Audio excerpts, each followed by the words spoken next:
Guess what? You're listening to The Watchers, a show where two women from opposite ends of New Jersey watch movies and TV.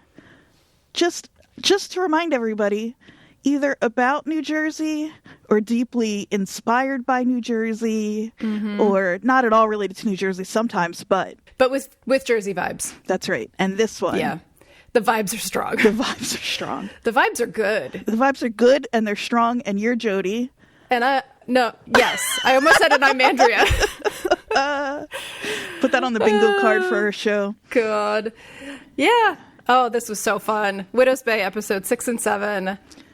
Our history and seasickness. And before what a great time to have just watched Jaws, by the way. Yeah, I thought about that when I was watching it. I was like, Jodie's getting all the refs. I got all the references. That's great.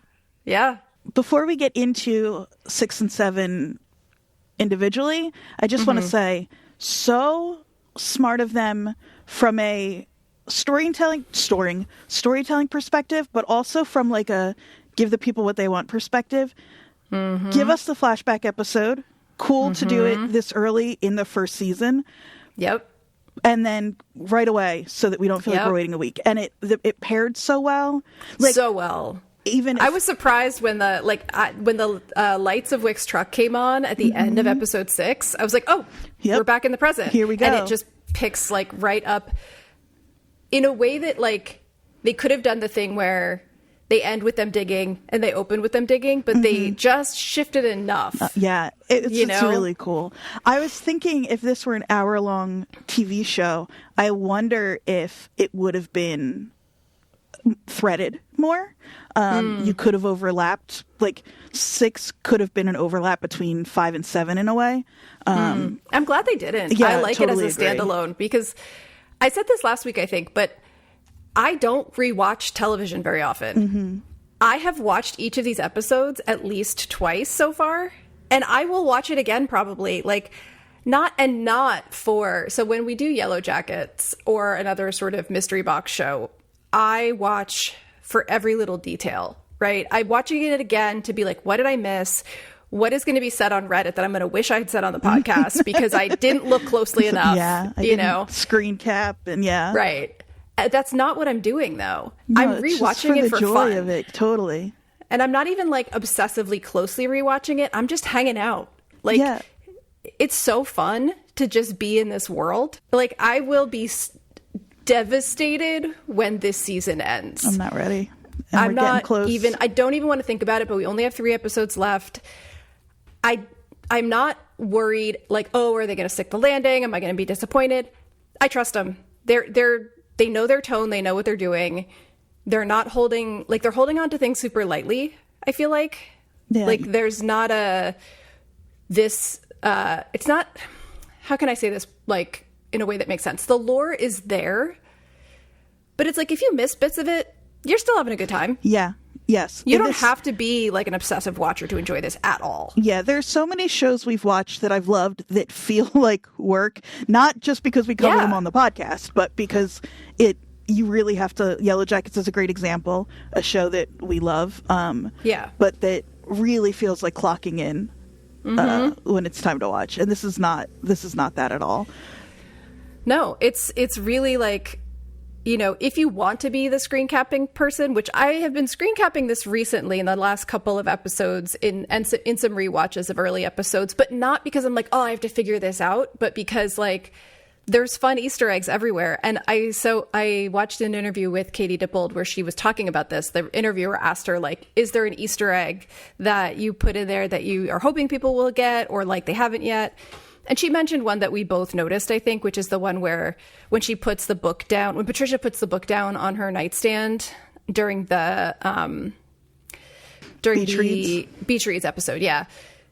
We come back to it a minute later and the mug has been moved.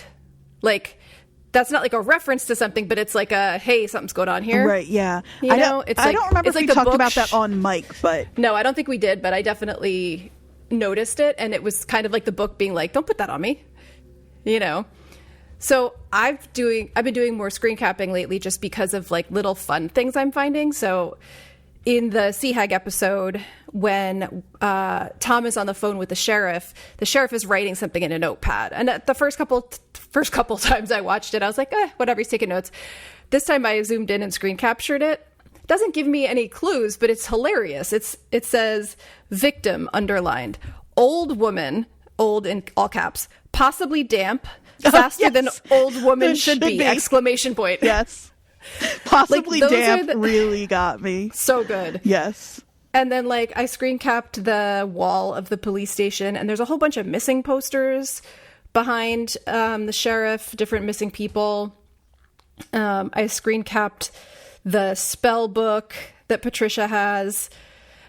I started doing it not because I'm I might miss something, but because I'm what did they plant in there? Right. Because what we're realizing is that all of the things that we thought might be fun throwaways and jokes in the background are coming back. Yeah.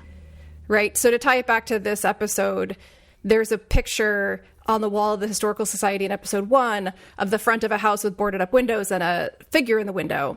And that's Richard Warren's house. That's right. And it's boarded up kind of like it was in episode 6. So all of those things are... they're really, not just throwaways. Yeah, no, and it's just building out a world where, like you said, even if you didn't catch that because you're not like us, that's fine. But it just makes this world, there's a reason that we settled into this universe so fast. And it's not just because this island is actually New Jersey in the 90s. But it feels like a complete place, all of these little things they're planting earlier on are showing up again. So the statue of Sarah Warren that we see in episode 2, right, shows up again in episode 7. Even Pastor Bryce looking down into that well. And what's so cool about it with the flashback episode too is that it could feel pretty separate from obviously it's very connected because Richard Warren is in episode 7, but just watching it could have felt very separate from episode 7 and from the rest of the series. But because they've built out the island so well, I'm that's where, the Bryce did this. That's the dock where it just is cool to feel so aware. And the other reason that that's working, I think, is because the tone that Betty Gilpin and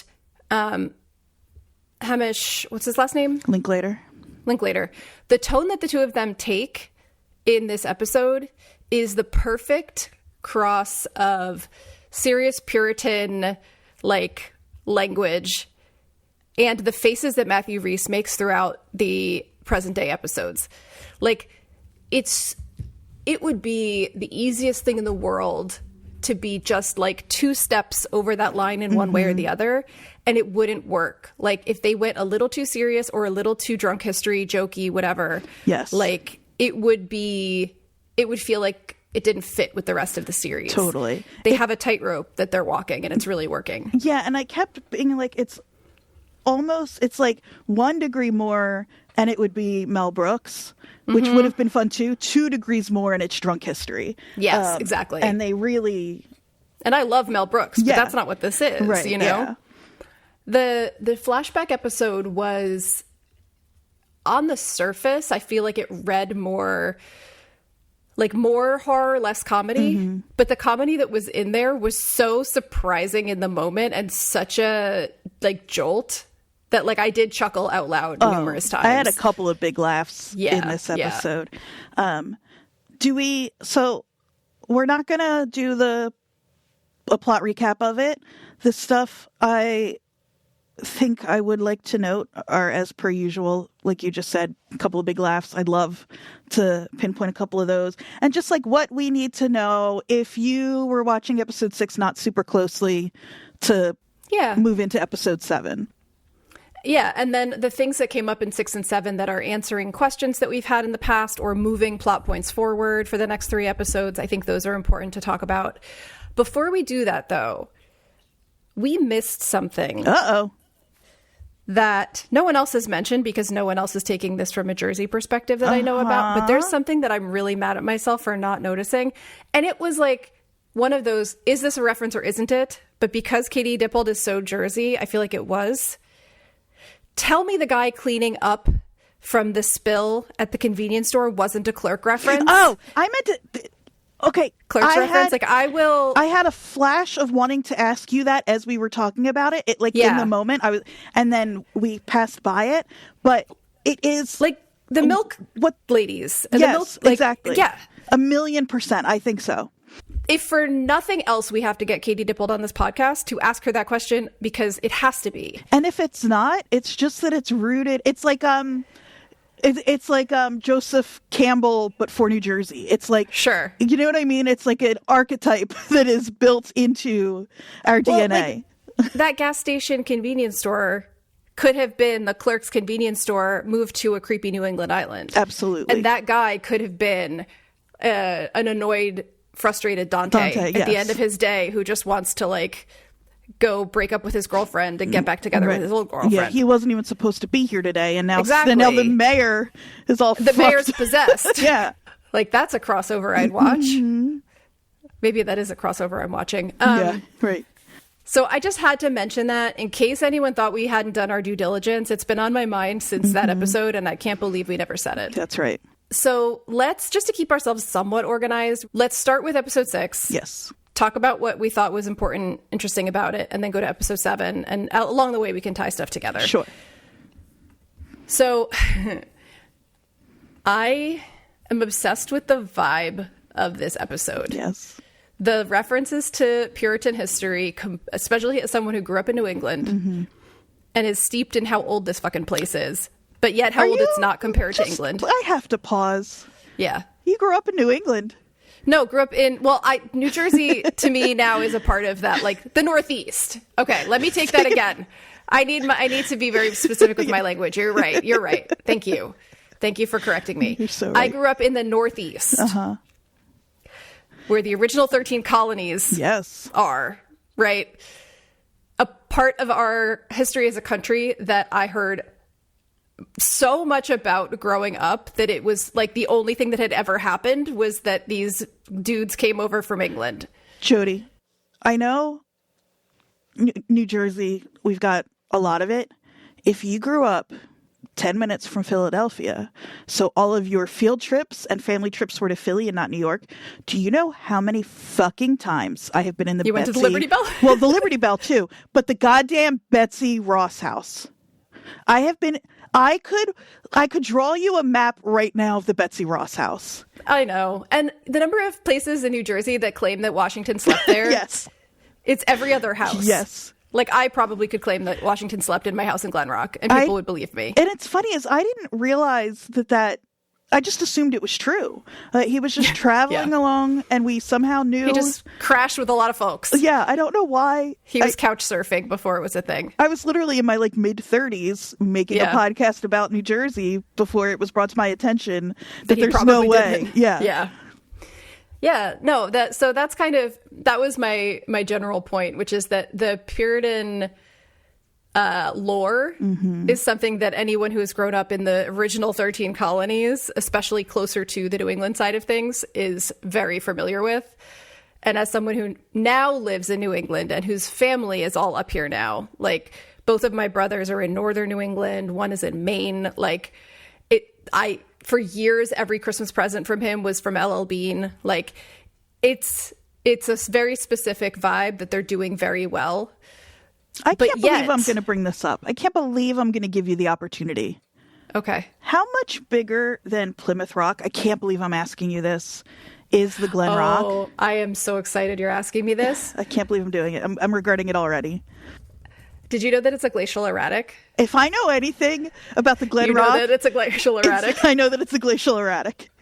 And that it was a significant location for the Lenape. That's right. Yeah. They used it as a trail marker, a place to build signal fires, and a throne for chiefs when presiding over meetings. I know you said chiefs. It did sound like cheese, and I was like, throne for cheese is a great idea. Cheese. It's a great idea. I haven't given you the chance to talk about the Glen Rock enough on this podcast lately. I appreciate you saying that. I know that you need that to survive. Famously, I startled you with it at one point. Yes. Early in our time together. That's what I was going to say, actually, because what you might not know about the Glen Rock is anything, listeners, because despite Jodie and the rest of Bergen County's belief, nobody knows or gives a shit about the Glen Rock if you're not from Bergen County. But it is just a big-ass rock in the middle of the street. Sure is. It's got to drive around it. So crazy. Yeah. So it is a 570-ton boulder. Yep. It is has a height of 22 feet. It's tall. Yes. It is the height of one of the large light posts next to it. It's like 3. I don't know how tall Shaquille O'Neal is, but he's probably about 7 feet, right? It's like 3 Shaquilles. Yeah, so 3 Shaquille O'Neals, exactly. Which is how we measure anything tall in New Jersey, is in Shaquilles. As a Newark native, right. Shaquille himself. Yes, famously, that's the standard of measurement in New Jersey. And the rock is 3 Shaquilles. Yes. Apparently, remember this is now turning into a New Jersey is the World episode, but remember when we had all those conversations about East Jersey and West Jersey? Yes. And how that was actually a distinction, that it was a historical distinction, it was a colonial boundary, it also makes a lot of sense. Mm-hmm. As of 1928, the Glen Rock was the only remaining fixed marker that had been used to delineate the colonial boundary dividing East and West New Jersey. Wow. Okay. Now, wow. Jodie, you taught me so much about the Glen Rock. That's the first thing that I've cared about this whole time. That's great. That's really good to know. It's pretty awesome. Mm-hmm. It's pretty awesome. Yeah, it's 22 feet high, 12 feet long, 570 tons. It's so big. It's the largest glacial erratic found atop Triassic bedrock in the state of New Jersey. It's not native to the Newark Basin. Its exact location of origin is uncertain. Really cool. Yep. It was carried between 10 and 20 miles from the New Jersey highlands to its current location as glaciers receded during the end of the last ice age. The 71 report is that it came from the New Jersey highlands to its current location, and the 2009 report says that it came from the Hudson Valley area in New York State. Okay. Because it's similar to the bedrock of the highlands and the Hudson Valley. So fucking typical of New York. Yeah. We claim Hudson Valley versus Jersey. Yeah. Anyway, why were we talking about this? The size of it versus the Plymouth Rock? Yes, that's all. So, size of the Plymouth Rock. I'm just going to guess that... It's tiny. I remember when I first saw it, I was like, what the fuck? It's a rock that's surrounded by a little fence. You're like, y'all, that's not a rock. That's not a rock. Have you been to Glen Rock? The first photo that comes up when you Google Plymouth Rock is hilarious. It's so small. It's a rock surrounded by some sand, and the people looking down on it, it's so funny because they're looking down on this little rock. Like, if you put a person next to the Glen Rock, they're looking, unless there's 3 shacks on top of each other, they're looking up at it. 3 shacks in a trench coat. Yeah. Okay. Come on. I think the Blarney Stone is bigger than Plymouth Rock. And just nomenclature-wise, a stone is smaller than a rock. Yes. And so it's not even named appropriately. I said stone, so South Jersey. A stone. You really did. A stone. Yes. The Plymouth Rock weighs approximately 4 tons. The part that's above the visible part. The larger part weighs the bottom part weighs approximately 6 tons. So altogether, that is a 10-ton rock. The Glen Rock is 570 tons. Now I'm on the Glen Rock side. Glen Rock eats the Plymouth Rock for fucking breakfast. Yes. On a bagel from... Oh, Hot Bagels in Fairlawn on Saddle River Road. I'll take your word for it. It is so wee. It literally is maybe 3 feet wide. Little bitch ass rock.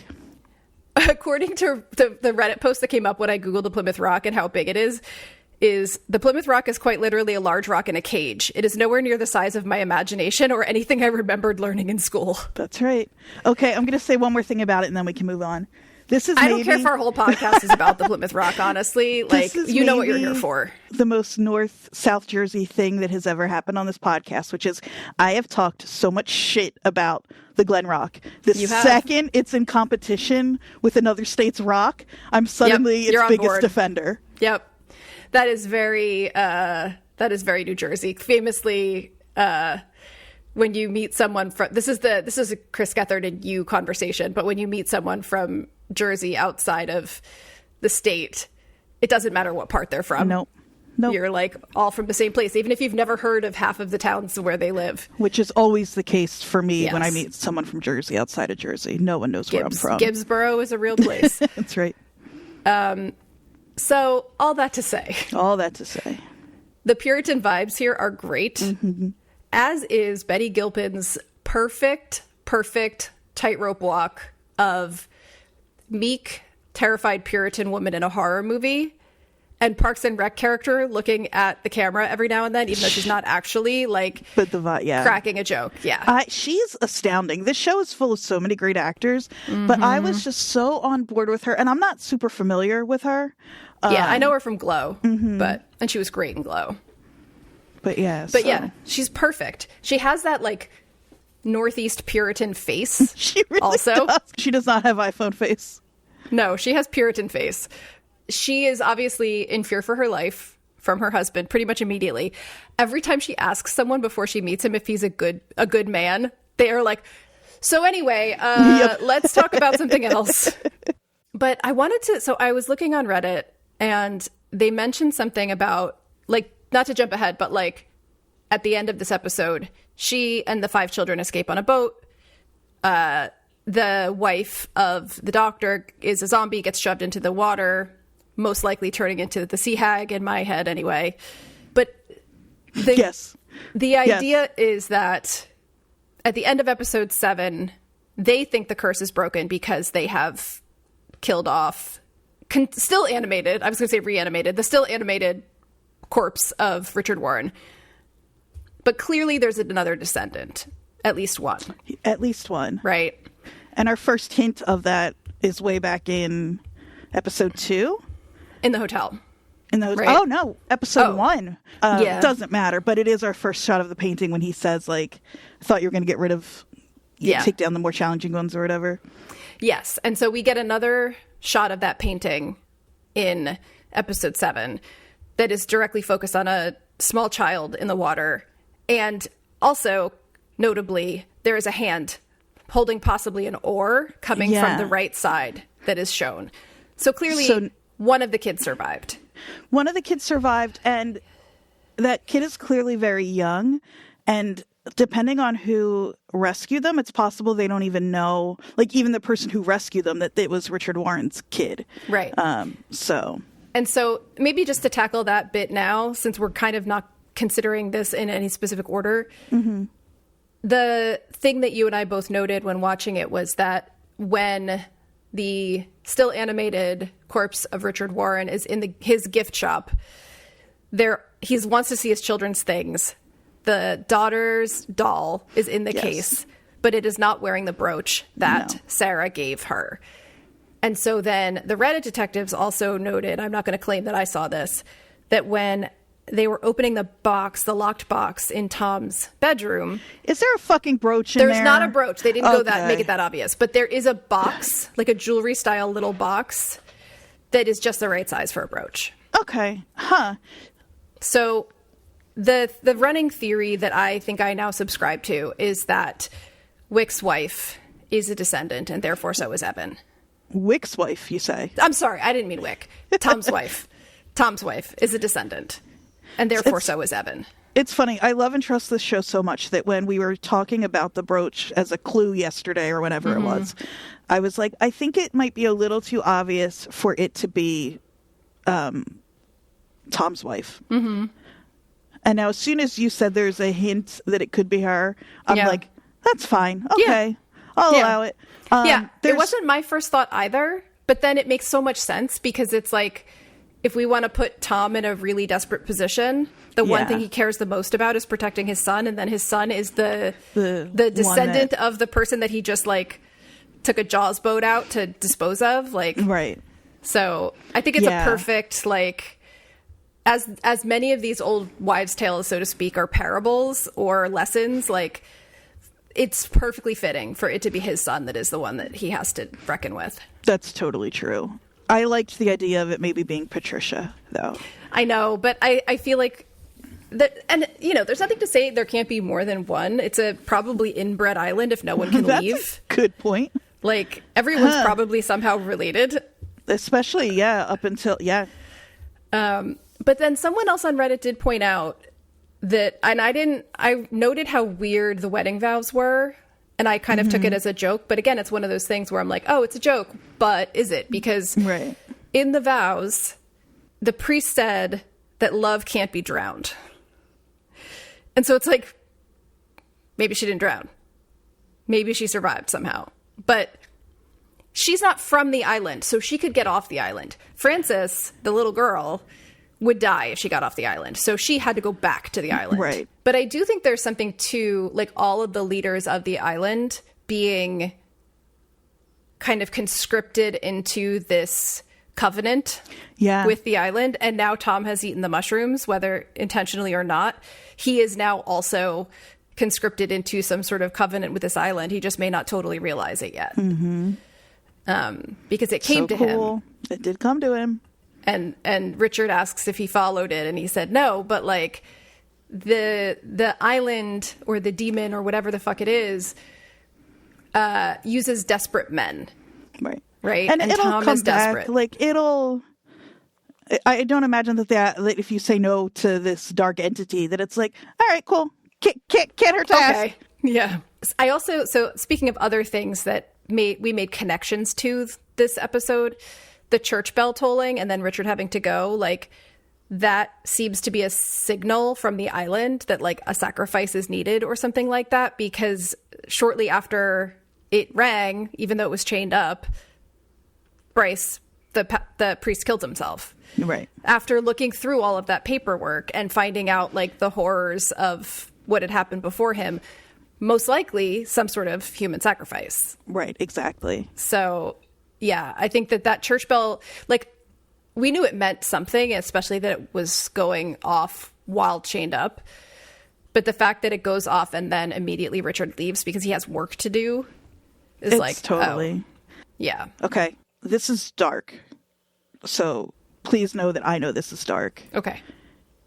And we know Tom, and I think we care about him too much for this to be able to be true. Is it, and I'm still mostly on the side of, actually, now I'm not sure. Okay, I'm going to give you every thought I'm having right now, and we can work through them. I was about to say, I'm still firmly in the camp of, or majority of my belief is that Sarah is likely alive. You mean Lauren? I mean Lauren. Is that Lauren is likely alive. But the show is making us make those parallels. Right. Good point, yes.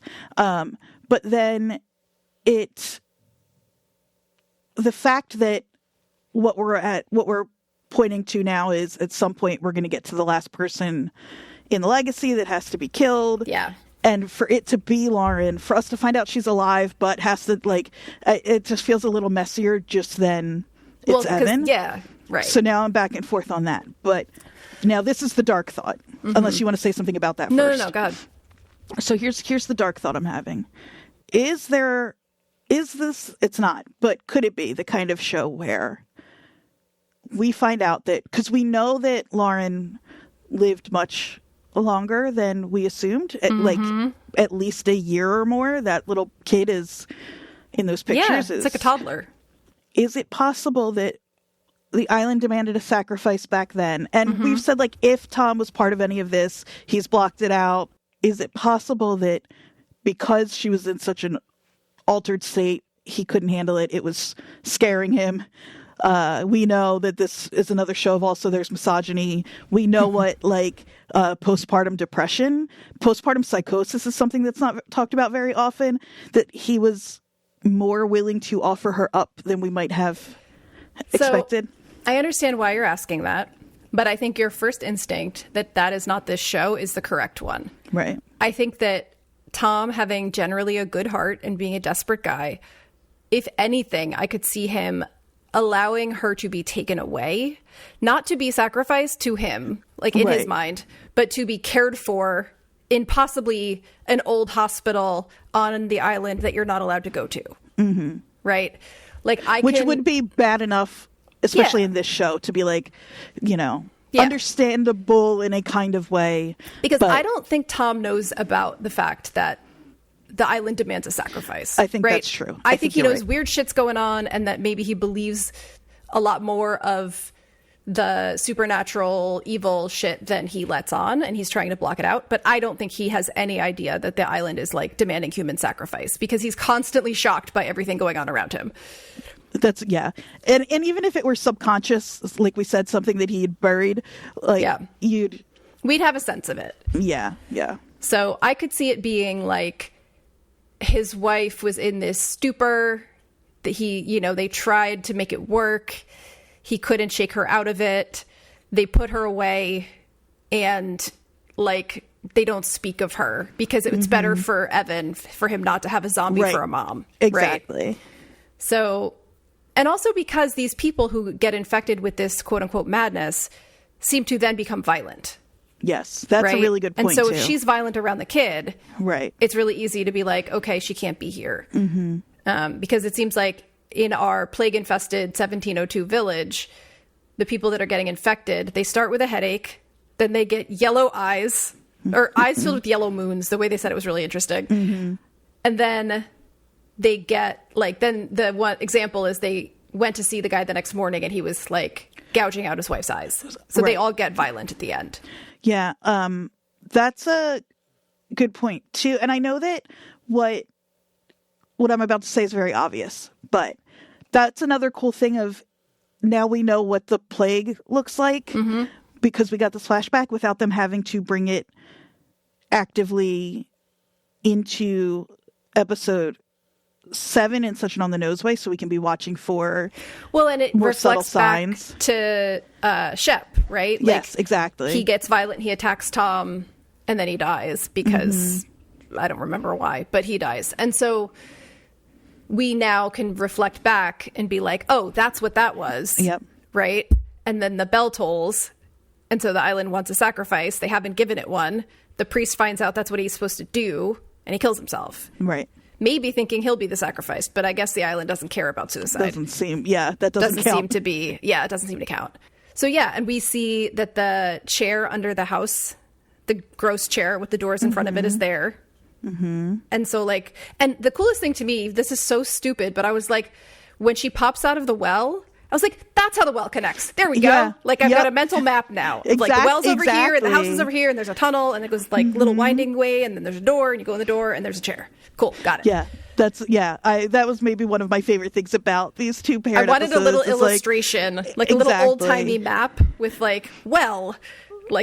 house. That's exactly how I feel too. Really kind of like building out. It's the same way I've been building out a mental map of the pit ED. Right. Exactly.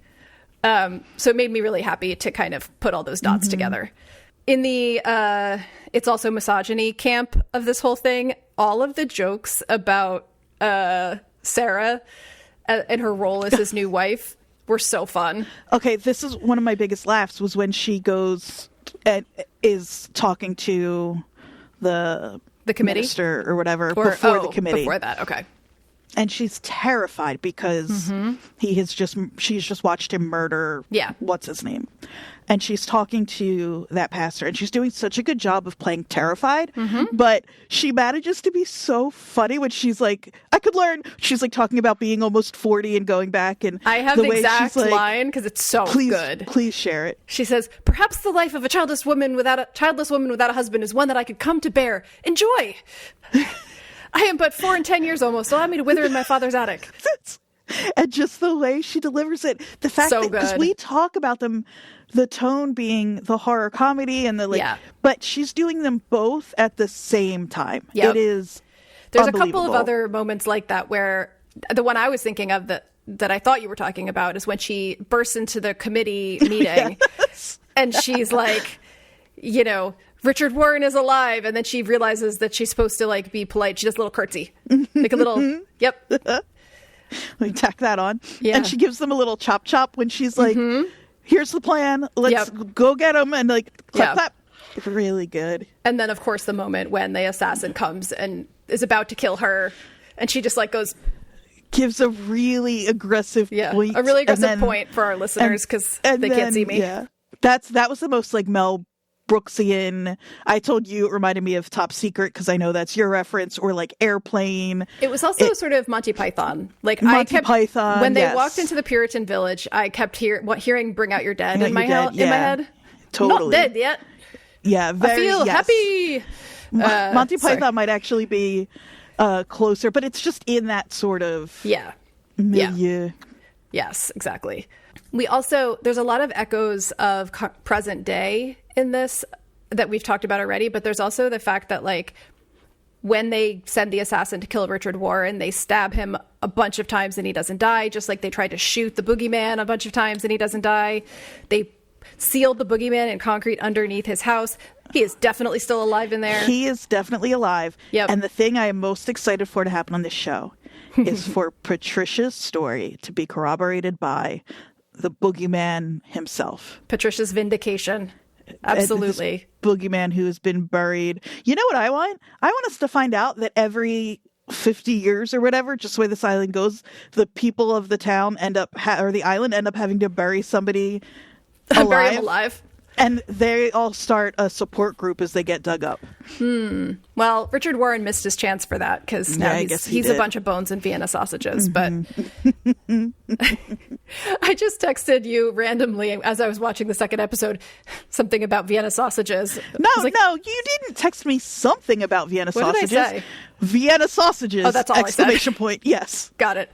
Yes. So as someone who grew up lower middle class in the 90s and 80s, specifically 80s actually, and had a dad with a lot of food issues who liked trains. Yep, got it. And vintage cars. Mm-hmm. He ate a lot of canned food. That makes sense. There was a lot of Vienna sausages. There was a lot of canned Chef Boyardee. And there was a lot of, weirdly, herring in jars. Like... my grandfather was fish. Norwegian, so I grew up with all kinds of canned and jarred fish in my life. My dad was English, but like he was also older, so I feel like that's an older man thing. Yeah, you get to a certain age, and you just start eating fish. Become more open to jarred fish. I think. Yeah, that's true. Yeah, I also so we've got lots of different echoes. So we have the echo of all the mayors, right? The mushrooms. Mm-hmm. I did think it was really funny that the character of Richard Warren very seriously believes that, like, I think because of the time maybe, that like he didn't just have a weird mushroom trip. Like the mushrooms are the way the island spoke to him. Right. And I don't think that Tom is totally there yet. No. But we'll get there, I think. Oh, one of those great Betty Gilpin moments that took me out of the horror of it for a brief moment was when they were talking about her taking care of the children. They said, "Consider the welfare of your children." She says, "My children? I have but just met them. These aren't my kids." She's so good. Even that line delivery is like, she kind of knows it's not quite the right thing to say, but it is how she feels. And the first Sarah laugh for me was when she gives that youngest child the brooch, which in a more serious movie, that would be a very sweet thing that comes back later. Yeah. And then the rest of the kids are like, well, what about us? And she's like, mayhaps tomorrow we'll bring more tokens. Right. Yeah. And then finally, like, there's a bunch more little ones, but when he finally drinks the brandy that's got the poison in it or the sedative, and he makes her drink some, and she just kind of like bloops it out. The way she bloops it out, she really just like, bleh. Yeah. That's so funny. Again, every choice the people in this show are making is perfect. There are other ways you could have done that. That's the best one. Yeah, it really is. And so, again, we get a big lore drop with them burying Richard alive, the committee, and him shouting, like, the pact must be honored. It needs a sacrifice. It spoke to me through the mushrooms, just in case you missed any of those clues along the way. Yes. Which would normally annoy me, but it was like, actually, thank you for that clarity. Just to make sure I knew what I was following along with. Right, exactly.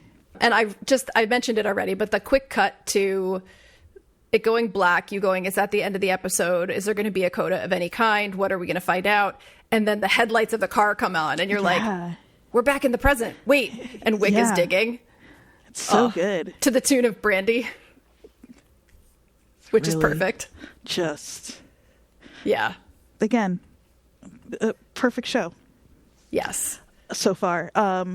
Yeah, and I think that having the episode end with Wyck is, like, there's a lot of moments in the last few episodes where Wyck has struck me not only as someone who is like the sort of man of faith, man of science dichotomy, right? Like, not only is the guy that's the believer, but that he has more of a connection to the history of this island than we're being led to understand so far. Absolutely. Like, when Jerry is reading the letter in the Historical Society, there's a moment where his face changes slightly that I've been kind of fixated on, where it's like there's a bit of recognition or something that happens. It could just be an acting choice that doesn't mean anything. But then in the next episode, which we're about to talk about, when they're on the boat and Richard starts singing the sea shanty, he says, "You know this one, Wyck."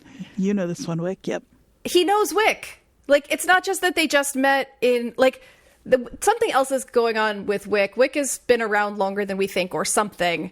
Like, we suspected Wyck might have been mayor at one point, which would mean he was the leader of the island. A couple of things with you saying he knows Wyck. One is, like, I don't know that what you're saying is, and maybe this is a possibility, but that, like, Wyck is 300 years old, though I would love to learn that. But One thing you and I have clocked that I don't know I haven't seen anybody else talking about too much, so I don't know if maybe it's us being a little over. I don't know. But it does seem like time moves weird on this island. Yeah. And so, well, Shep was apparently 37, which also I wondered if it was a Clerks reference, which would be a very 37. weird Clerks reference. But if 37, as someone from Jersey, if I have to pick a random number, often it's going to be 37. Try not to suck any dicks on your way across the parking lot. That's right. Yeah. And so, like, even if it's not intentional, it's possible that. Yeah. Now that I know that we have listeners, at least 2 in Australia, I'm like, have they ever seen Clerks? And if not, what the hell did they think we're saying? Yeah. Yep. Like, why am I just randomly... Always. And we're never going to tell them. They'll just have to watch They'll have to watch to find Clerks. out. And then, but the other thing I'm thinking is, Richard is buried in that cemetery. How much is he overhearing? I know it's like it's underground, but I was like, curious about, like, how aware is he, kind of? Yeah, of, like, anything on that island. Like, did he hear the bell? Right, because, like, I assumed at first that it was, like, basically death, but not, like, you know, like he was awoken, sort of. Mm-hmm. But then he talks about how all he thought about underneath the ground was his children dying. And so that implies, obviously, that he was not just in a coma, essentially. 330, whatever. Right. 1702 to... Don't make me do the math. No, I won't. 324 years. I would never make you do that. Give you such a crick in the neck. It's Aladdin. No reason for that to be in there. Yeah, the fact that I got that immediately too. Aladdin. Okay, so that's a weird. I'm not a person who automatically believes in supernatural things, but I'm also not someone that thinks it's impossible. Mm-hmm. Do you know what movie I watched on my first terrible acid trip that was 12 hours long when I was trying to calm down at like 6 a.m. at like hour 12? Was it Aladdin? It was Aladdin. Huh. Yeah. Interesting. It was the thing that made me feel like maybe I would be okay. Wow. Yeah. And here it is again. Here it is again. Telling you. I love stuff like that. Moments of synchronicity. Yes. So should we go on to episode 7, even though we've already kind of talked about bits of it? Yeah, I think so. So I love that they skipped just enough time that we have some fun discoveries, right? Yes. So we find out Tom has been out for like 12 hours or a full day, actually. Hold on. As soon as they made mention that they were going to bury him alive, or as soon as it became clear that that's what's going to happen, I texted you and I was like, are we going to meet Richard Warren in the present? There's something. I had already seen it, so I couldn't say anything. Like Encino Man, Forever Young. I just have it's like one of those weird specific genres that I love, which is someone even like Mannequin and Mannequin 2 on the move. Oh my god! In a way of like someone from the past. Thank you for using its full title. Yes, thank you. Of course, set in Philadelphia, of somebody from the past being brought to the present and having to like just contend with. It's also you know what else? Splash. Austin Powers. Yes. Oh, Splash. Not from the past, but from the ocean. Yeah, like fish out of water kind of thing. Like any of those right. is you're getting so. I see you. I didn't say anything. I know it gets better every time. I'm working on it. That's great. I just really love that. So I was so excited at the possibility. Well, and it's fun because like we end with Wyck digging up the grave, and we don't know if Tom is around, if he knows this is happening, and then we go to Tom. We find out he's been out. All I could think about as someone who has lots of chronic illnesses, how bad his legs would have hurt if he fell asleep like that, sitting on the bathroom floor, holding onto the toilet. You're so right. Just all scrungled up. Not on good. the hard tile floor. Mm-hmm. Not the point. Anyway, we get to discover, as Tom does, what's been happening while we were out, right? So they go to the Historical Society, and this shit's already happened. Patty is shaking. Right? We're like, oh my God, what else happened besides that after they dug up the grave, right? Wyck has a bandage on his hand. Mm-hmm. And the whole time, Matthew Rhys somehow manages to have the same what the fuck reaction over and over again, but have a little bit of different nuance each time. So it doesn't get like annoying. Mm-hmm. Richard Warren is upstairs. He's not in the coffin anymore. No, he's upstairs. Oh, this is such a great stretch of Patricia moments.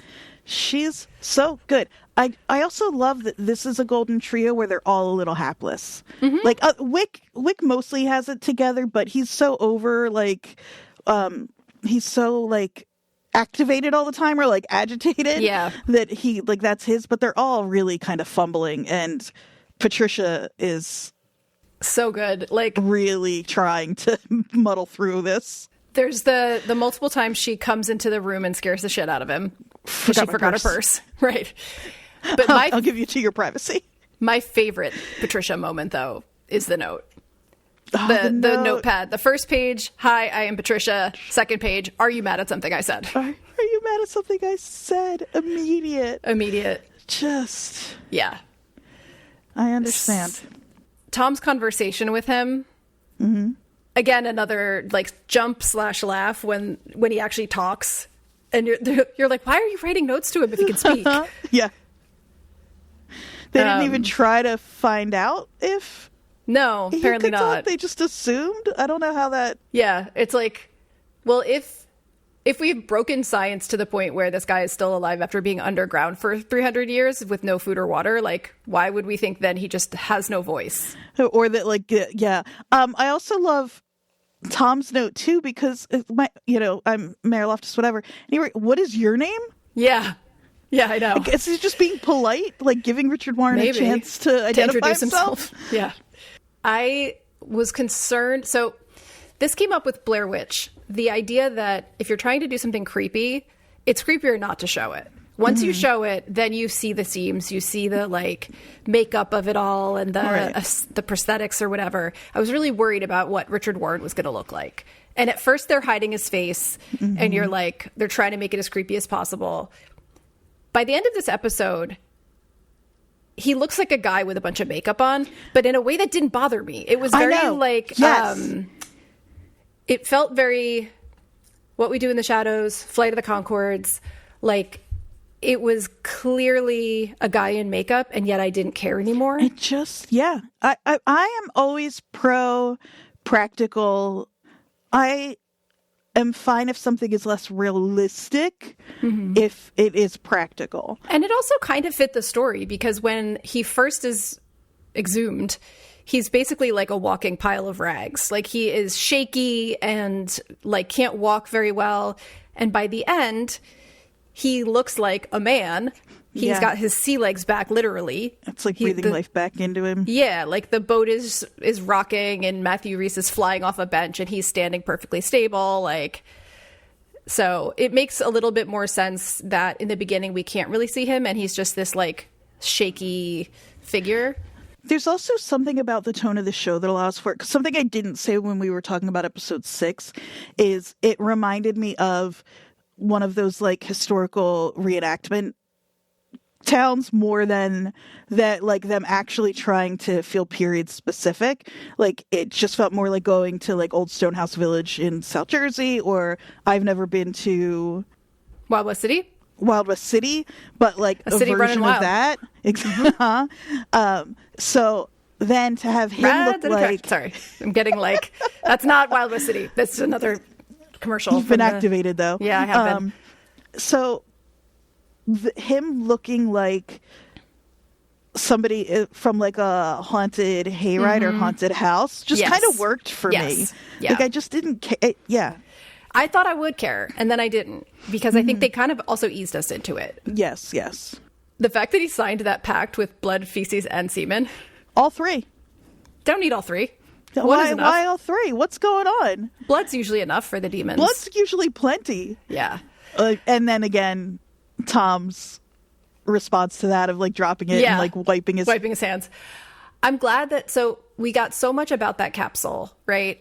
Mm-hmm. And I'm actually like, there's so many pitfalls that someone who is like kind of a skeptic of the supernatural stuff naturally, even though I don't really like that about myself, pitfalls they could fall into where it's like the capsule contains like the beating heart of the island or whatever. No, it's a pact he fucking signed. Exactly. Yeah. Of course. Perfect. It's a little scroll. Wonderful. Yeah, I really liked that. Yeah. The little symbol on the scroll, I didn't go back to look, but you know when in Beach Reads, when we get the reveal of what the party actually looks like, and there are those Blair Witchy kind of twig sculptures. Yeah. Do you remember, or did you notice if any of those were of a similar shape? I didn't, but it wouldn't surprise me. I'm just curious. But again, this is a show where I don't feel, if this were Yellow Jackets, I would have been... like, really fixated on what that says. Yeah, exactly. I feel like if they are the same, it's going to come back. They're going to let us know. We find out that the mechanism that the episode is going to kind of hinge on is that he is the last of his bloodline. Once he is dead, this curse will end, theoretically. And so the only way to kill him is by taking him outside the bounds of the island itself. I really like this. I like how concrete this is. Yeah, very smart. And I'd been wondering about how, like, the ferry... obviously, the ferry is somebody off island, but, like, how the fishermen and Wyck and all have managed, and that they like... They have a system. Just know what the boundary is. Yep, and they have an alarm, they have buoys, yep. Yeah. It's marked on the map. I love a map. I want more maps in this show. Yes. But so he says, take me out to sea, and we get our Jaws farce. There's so many fun references in here. There's the harpoon. There's the fact that Tom's the only one wearing the life jacket. There's the sea shanty. There's like the trio of guys that all have like their various levels of experience with the ocean, and like this in is Jaws, their first big action scene of the series, I think, and it takes place on the boat. Like, yeah, and the boat is like listing and shifting and feels like it might sink, and there's all this like we find out that Wyck thinks that he was grabbed by like a kraken of some sort, which it could have been, who knows, or it could have just been his friend trying to survive. But that also gives us another bit of historical lore and understanding, which is that he and Jerry were high school sweethearts, it seems like, but then he basically let her brother die, and you would assume then that the guilt or whatever would like keep him from staying with her. But man, I loved all the Jaws references, mostly just because I just watched it. But like in Jaws, the new police chief is from elsewhere. He's from the city, right? And he comes in and he's the one that wants to close the beach. He doesn't go in the water. He's like afraid of the ocean, and he doesn't like to swim. And then he has to go on the boat. And that's why he's wearing that life jacket the whole time. And it's very much like, we don't know anything about Tom's, like Tom goes in the ocean to do the inaugural swim. So he does swim, but like he doesn't seem comfortable with it. No. So there's all those parallels that are really, really fun. Like when he said grab the harpoon, I was like, okay, here we go. Even the line delivery of that, it's perfect. Here we go. Grab the harpoon. Yep. So great. That could have been an hour-long sequence and I would have been happy. It was so fun to watch all of that. And there were so many fun, like, little jump scares, like when Wyck and Tom are talking and Tom, like, looks up and Richard's just sitting at the table staring at him. So good. Because they can, you've watched it, listeners, but Richard is bound in the coffin. He's asking to get out. Mm-hmm. Tom goes to tell Wyck that. Wyck is going off about why they can't let him out. And then they hear the noise and it's like, I already did. Yeah. The fuck you exchange before that. Yeah. Perfect. So I laughed just out loud. So good. Yeah, it's hilarious. That to me read very Flight of the Conchords, What We Do in the Shadows, like the breaking of the fourth wall and just being like, instead of speaking in Puritan, how dare you, blah blah blah. It's like straight fuck up, you. Fuck you. Yeah, loved that. But also there's a reference to the Dead Zone, which is what the sailors refer to as the area beyond the buoys, which of course is a Stephen King title. Yep. Mm-hmm. But just to wrap up, let's wrap this up and then we can talk about like the Evan of it all. But it's such a nice mirroring moment because Wyck talks about kind of kicking his friend off of him and how the guilt of that has like eaten away at him. He doesn't say that, but it's pretty clear.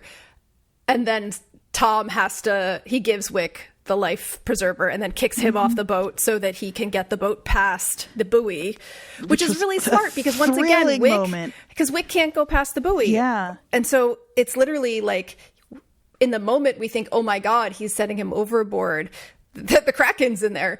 But also if he doesn't, he can't go across the border because Wyck can't be on the other side of it. Exactly. So he's also saving him. He's saving him. And there's something about how Wyck gave him so much shit about not being able to play Ding Dong Ditch, or Knock Knock Zoom Zoom, as we called it in my days. I don't know.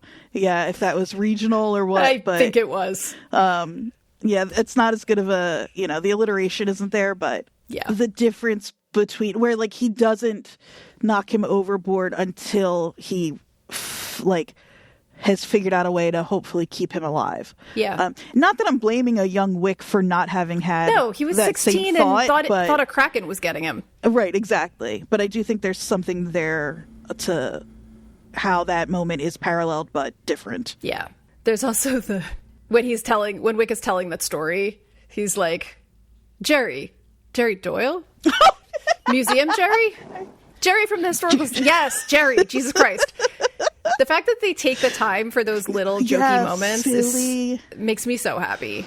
It's, again, we talk a lot about like shows that are confident in what they're doing. And you can show like that it can slow down a little bit to just do that funny beat in the middle of something serious. And it doesn't feel anything other than like a fun little gift for us is like, it's just great. And this whole time, like you're getting, as soon as he lets Richard out of the coffin, I think if you watch it even one extra time, you'll notice how Richard is getting more and more strong throughout the episode. And then he's like scarfing Vienna sausages and Tom's trying not to throw up.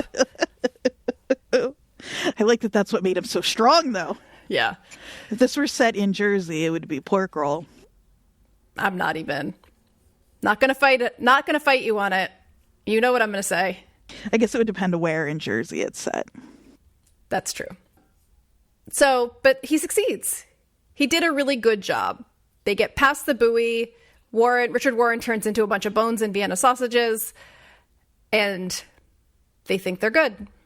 I don't, but... I don't either. I do love... Oh, man, do I love a curmudgeon with a heart of gold. Wyck, he comes in so bedraggled, so waterlogged, and... like he's being really gruff about it, and there's gonna be a moment where he gives a little bit and he says you did good, and then I just love the one up of Tom being like, no, motherfucker, I didn't do good. I did really fucking good. Exactly. Good for you, Tom. Yeah, and he did. But also, like, as the series goes on, like at first we were like, man, Wyck's really mean to Tom. Tom sucks at his job. This is the first time he's done something right. Yeah, like, exactly. I understand now why Wyck is like, and you're hapless. Yeah, we haven't had it confirmed, but I do think Wyck either was mayor or was in the, although Tom ran unopposed, but either way, like. Well, so like what happened to Wyck when he was mayor? Because I think he was probably, I don't know that for a fact, obviously, but like it's one of those, I could see it being like he was mayor and then he lost his mind and now he's the kooky guy on the island that you're like, oh, Wyck's really a little nuts. But it's really because of the island. Yeah. Right. Exactly. I did, though, worry because, again, as I mentioned, I just watched Jaws. In Jaws, the old guy dies. Spoiler alert for a 50-year-old movie. He goes off the boat. He dies. Jaws eats him, essentially. And that's the sort of like the thing that has to happen for the other two to survive, essentially. Son of a bitch. Exactly. And so I was really worried when Wyck went off the boat. Yeah, that he was going to get killed. But thank God. Especially this, we're, halfway through. We're past the halfway through point of the season. It wouldn't have been... Right. But I wouldn't you have can't liked get it. rid of Stephen Root, man. He's doing too good of a job. Mm-hmm. So yeah, they think that they've done it. But we know. We know it's only episode 7. Yes, exactly. It's only episode 7 and hopefully a multi-season show. Here's a question. Yeah, episode 7 and hopefully a multi-season show.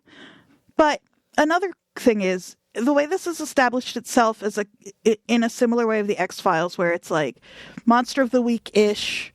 Mm-hmm. Sometimes we get, but also the myth arc stuff.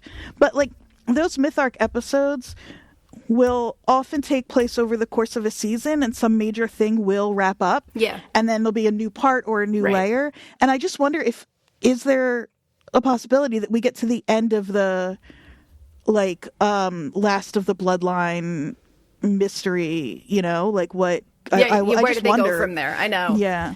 I know. Is that the big thing they're trying to uncover as the seasons go? Or another thing it could be is they do put that to bed for a little while. We don't revisit it and find out later in season 2 or something, like the brooch comes back. So yeah, I too wonder if they've revealed at episode 7 that the thing they have to do is to kill off the bloodline. If that's the only thing they have to do, that gives you a limited runway, right?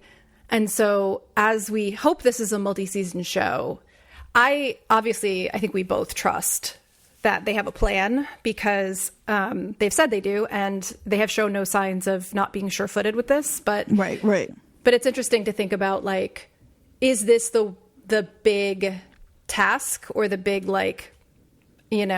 mission? Right, or is there something beyond project it? Of the show, right? Yeah. Because there are two ways. So one way to play it is we're the only ones now. There's some dramatic irony going on here, which is we know that there is a successor. What's the word? Right. Yeah, descendant. Descendant. They don't. And so it could be that they're like, next season is shit still happening, and then being like, we did the thing we needed to do. What else is going on? And then they discover it. Could also be that they figure it out this season. I think we're going to because there's so much Evan stuff happening. Right. But then there still needs to be something. Either way, whatever mystery is solved at the end of this season, there's got to be something behind it. And I think that we're going to get some sort of tie-in with Evan and his mom and the descendant piece of it before the end of this season, because they're really paralleling it. So when we talk about the myth arc stories, Evan is one of them. We just haven't quite realized it until recently. His story has been threaded through, but we thought it was annoying teenager, lost his mom, rebelling, dad's being controlling, blah, blah, blah. Now each episode we're getting these little reveals. And in this one, it is to me, lighting a match for Evan, because we find out that not only is his dad in his head being controlling, but his dad has been lying to him this whole time, that his mom was still alive. She didn't die in childbirth. And was alive for a while. Yeah. And it may still be. That was shocking even for me. Yeah. To see that, not that she was still alive, because we've been floating that theory, but that she was still involved. I thought when we saw her in that hospital bed that she never got out. Yeah. Yes. Totally. And they did a really good job with those photos to make her look vacant enough that it's is she there but not there with the kid, and that's why they take her away? Or is she normal? Like, it could just be a candid shot, but the photos were... And I will say, so Kingston Rumi Southwick, who plays Evan, he's been playing a very, to me, a little bit one-note annoying teenager, because that's what he's been given. Right, yeah. That's the part he's had so far. I think that does happen a lot with actors yeah, of that age. But in Seven, he did some really good face acting. When he was looking at the photos, so the first photo is just of his mom, and he has this like really sweet smile that comes across his face really naturally.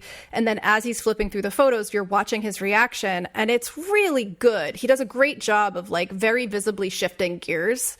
Yeah, I really enjoyed watching him in that scene. And the way he says, "I knew her," man, that really made me sad. Yeah, heartbreaking. I also, just in terms of Easter eggs and references, the movie that they're watching, I don't know if you looked that up, that he and the Kelly, the annoying girl, are watching. It is called, I want to say it's Haunted Hotel, but that's not exactly it. It's a movie that, watching Haunted Hotel. It's Christopher Lee. And it is a movie that follows a college student who travels to the eerie, fog-drenched Massachusetts town of Whitewood to research witchcraft. She soon uncovers a dark secret. The town is controlled by a sinister immortal coven. Come on. And so, Kate, as they go upstairs, because Kelly wants to snoop in her new friend's father's bedroom, which I don't trust any of these off-island girls, but... The last line on the TV before they do that is "Leave before it's too late." Great. Perfect timing. Yeah. She really sucks, though. I don't like her at all. These off-island girls, No, I can't trust them. I knew they were trouble. Yep. There's two more things I want to touch on before we kind of wrap it up from this episode that we haven't mentioned yet. There's a funny one and just like a plot one. The funny one is the slapstick nonsense of Patricia slowly driving the sheriff's car away from him. Oh my God. Was the most like Lucille Ball. Yes. Like, perfect. Yes. So silly and ridiculous and wonderful. And Tom like watching her with his hand over his face, like just amazing. Like she's taking it for the team, but in the weirdest possible way. Yeah. She's doing like when she first is trying to distract him, she's doing like a little, it reminded me of like the way you're supposed to scare bears away. Hey bear. Like hey bear. I hike. I know how to let bears know you're around. It just reminded me a little bit of Hey Bear. Yeah. It's very look over here. Yes. Look at this silly girl. You know, everything's fine. Turn around. Go away. She's perfect. Yeah. She realizes he's not going to, so. Does that lead into the last series? It does. So it leads into the petty conversation with the sheriff. Yes, yeah. Which is the other thing I wanted to talk about. So he's trying to find out what the fuck is going on, why everyone's being so weird, why he's getting all these calls. And she finally caves and starts to explain to him what's going on. And we don't get the whole conversation. And you know that she went on for so long about everything that's happened. And the sheriff's reaction is more than I ever could have expected and wanted. It's what I was just going to say. It's what you want to happen in every one of these movies or shows, but movies. Yes. And like, not to be essentialist or whatever, but like, there's certainly a trope that the black character dies first in a horror movie. And he's the only black person we've seen. He's not going to let that happen. Get that guy off that fucking island. He's good. He's so good. He says, I'm out. I'm good. He gives 1 week's notice, or he tells Patty to give Tom 1 week's notice. And so the one thing that I noted here that was interesting to me is there's a really specific beat where he says, you know, I've always been on your side. Which makes me wonder if he was around during when she was a kid, if he's been on the island for a while and knows about the boogeyman thing, you know, like it was a very specifically worded sentence, but yeah. Interesting. And so he's done. Patty, after all of that, goes, it might be fine tomorrow. He says, that sounds promising. Good luck to you all. Also, I totally have put to bed any possibility that his wife isn't alive. Because it can't be that he's trying to avoid getting all mixed up in all of this, but he already kind of is. I will say, I don't, unfortunately for our sheriff, I don't think he's getting off the island anytime soon. Yeah, you can't. I think they're going to have to, they're needing his help.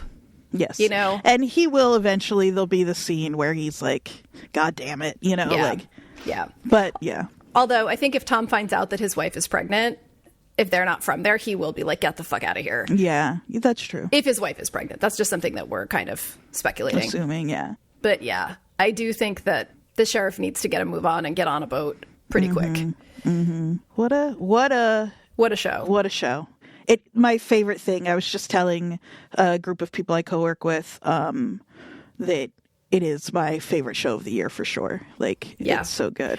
I'm so glad that I checked it out. I was skeptical. I don't know why I was skeptical. I think just because when a show comes out of nowhere on Apple TV and there's no lead up to it and you don't know anything about it. And I didn't know that the producer, writer, creator was from Jersey. If I'd known that, I would have been like, yeah, let's do it right now. Right. Yeah.